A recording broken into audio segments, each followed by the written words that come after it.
Tesla is one of the pioneers in electric vehicles. While coming out with new cars isn't something that's really something the company does, incremental upgrades to all their cars are very common. Similarly, another Tesla vehicle is now getting an upgrade which may not look significant unless you look closer. In today's video, we'll take a look at Tesla Model 3 receiving an upgraded interior and other upgrades in 2023. Starting off with what the upgrades may look like. One of the world's best-selling EVs is soon getting an upgrade with some changes in the powertrain and some in the interior. Plus, there are reports saying that there may as well be some changes in the exterior. The Model 3's new midlife upgrade is being codenamed Highland. The reports have been confirmed by 4 people who've been working on the project. In addition to that, the updated Model 3 is supposed to enter the production line in Shanghai by the second half of next year. And while the upgrade will eventually be manufactured all across Tesla's factories, especially in the US initially, it's the only Shanghai factory that'll get the upgrade. Following up, why is the new upgrade so hard to guess? There are many reasons why there's so much polarity when it comes to the opinions regarding Tesla's electric vehicles. One of these is the simplicity that comes with having a car that can be controlled practically like a computer. Teslas are known to be extremely minimalist, especially the lower-end vehicles such as the Model 3, which doesn't even have a second screen behind the steering wheel that's standard in almost every car that comes out in the world. Instead, it only uses a single big screen at the center of the dashboard. Not just that, even the switchgear is non-existent since every single car function is controlled by the giant screen in the middle. Next up, how would it compare to previous midlife upgrades from Tesla? It may not be much, but the Model 3 has already gone through an upgrade recently. The 2021 models of the car came out with new interiors and a completely redesigned center console. The upgraded console now comes with 2 wireless charging pads for all your smartphone needs and additional storage space. Not to mention, the addition of 2 extra USB-C ports was a welcome feature. Now, these might not be significant changes, but for someone in the market for a car, these are things that make an actual difference, for better or worse. That's on the owner to decide. More of an influence than anyone else, but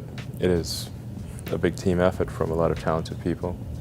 Yes. Sources close to Tesla have informed us that the company focuses on features that the buyers would value. This also includes the display that's the center of attention on almost every Tesla vehicle that's out on the roads. Elon Musk, CEO of Tesla, has been known to make some really bold moves with the products that he oversees. He recently said that the company removed so many parts in the car that served no purpose and were only added by mistake. This could indicate what kind of an upgrade this might be, and while you guess your own version, we'd like to think there might be a price reduction as well, owing to the removal of parts, but we never know. Coming up, the Smart Plan by Tesla. Undoubtedly, the more unique pieces there are to build a product, the more its cost goes up. Companies try their best to reduce the number of pieces used, but it's not always possible. On the other hand, Tesla has been lucky because they've simplified its production line by producing single, larger pieces of its vehicles instead of multiple smaller pieces. Through this strategy, the company's come out on top of the most profitable EV makers in the world. To put things into perspective, Tesla made over $9,000 in profits per vehicle. In comparison, Toyota was only doing somewhere over $1,500. They don't even come close. While it's true that a lot of Tesla's success comes from playing smart, there's no doubt that there are more than a few strategies that help them do it. For example, the company's vehicles don't get upgraded as other car manufacturers do theirs. The Model S, for instance, has been on the production line for over a decade now. However, it's still up to date and as in demand as it may have been a couple of years ago. This happens because the vehicle isn't completely upgraded. Instead, only parts of it are. For example, the interior may take a completely new design in one upgrade. In another, the shape of the headlights might change. It's very similar to how phones are upgraded. Small, yet significant incremental upgrades. Not to mention the previous upgrades in detail. Model 3 hasn't been on the roads for a very long time, at least when compared to the S model. Yet, it's had a few upgrades over the years. One of the biggest of them all was the one in 2021. With this upgrade, the yoke steering wheel was introduced. Instead of a standard circular steering wheel, the yoke offered a shape that isn't really that common. Although it has its advantages, for example, better viewing and more space, it's important to know that the Model 3 doesn't have an information cluster behind the wheel, so the yoke doesn't make as much sense on it as it does on the Model S. And it wasn't without its fair share of controversy and negative reviews. But like all new things, people finally accept accepted it, and it's now become the standard in the vehicle. And, while the steering wheel was all the hype back then, other things changed as well. Concealed air vents and a completely new touch display are their most significant. Finally, why has the upgrade been needed? You could argue that the company is always trying to look for its customers. It's also true that they're pretty serious about their profit. And even though the Model 3 has been outselling most of its competitors in markets such as the US, Europe, and Australia, it hasn't seen the same success in the Chinese market. The Model 3, as well as Model Y, have actually seen price cuts in that region by almost 9%. Not just that, the sales have fallen too. The company's share in the Chinese EV market was 13% for the first 9 months of last year. For the same time period, the share has reduced by a significant 5%, coming down to 8%. The major reason for this is increased competition, especially from smaller companies. In a situation like that, it's understandable why the company wanted to launch an upgrade, and that too started from where they have the worst business in comparison. Now, let's talk about the cheapest and most expensive countries to purchase a Tesla Model 3. First up, which country should you be living in if you want to buy the Model 3 the cheapest? Electric vehicles, much like combustion engine vehicles, vary in price worldwide. This is because each country has its own taxes, laws, and currency differences. But to really take advantage, you can buy the Model 3 at the cheapest price of $40,282. This is only possible in Macau, on the southern side of China. Following Macau, we've got China as the place where the Model 3 is the second cheapest, at only $41,653. That's only an increase of over $1,000, so not so bad. Romania comes next, but with a price of just $41,814. It's more or less the same as it is in China. The highest that you can go on this list is $46,490, and that's in the US. Still pretty cheap in comparison to what we've got ahead. Following up, some of the most expensive prices at which you can buy the Model 3 and in which countries. The most expensive place you can buy the Tesla Model 3 is in Singapore, with a price that's equivalent to $83,489. It's probably not a good idea to get one from there. It's completely insane to think that the price at which you get a Model 3 in Singapore is the same as buying the same vehicle twice in China or even the US. Following Singapore, the second most expensive price for a car is $64,629 in Israel. Even though it's a huge fall from what you get it for in Singapore, it's still quite expensive when compared to countries such as Japan, France, and even the US. For the third place, we've got Sweden, with a price tag of $62,773. Still, not cheap, but much better than Singapore. Also, the UK is the 10th place on the list where you can buy the vehicle for $58,379. Finally, why is there such a huge difference in prices around the world? As we said, there are a few factors that allow for such huge differences in prices. A private company will never be able to regulate its prices across the board, especially given that each country's government and policies work completely differently from the ones next to them. Plus, countries like the US and Japan give out tax cuts for electric cars to encourage their use of them. This is something that hasn't been implemented all over the world yet, but we're hopeful that it will eventually happen. So until then, we'll have to deal with the differences in prices. That's a wrap for this video. What's your wish list for features you'd like to see in the next iteration of the Model 3? Let us know in the comments below. Make sure to give this video a thumbs up and subscribe to our channel for more videos like this. See you at the next one.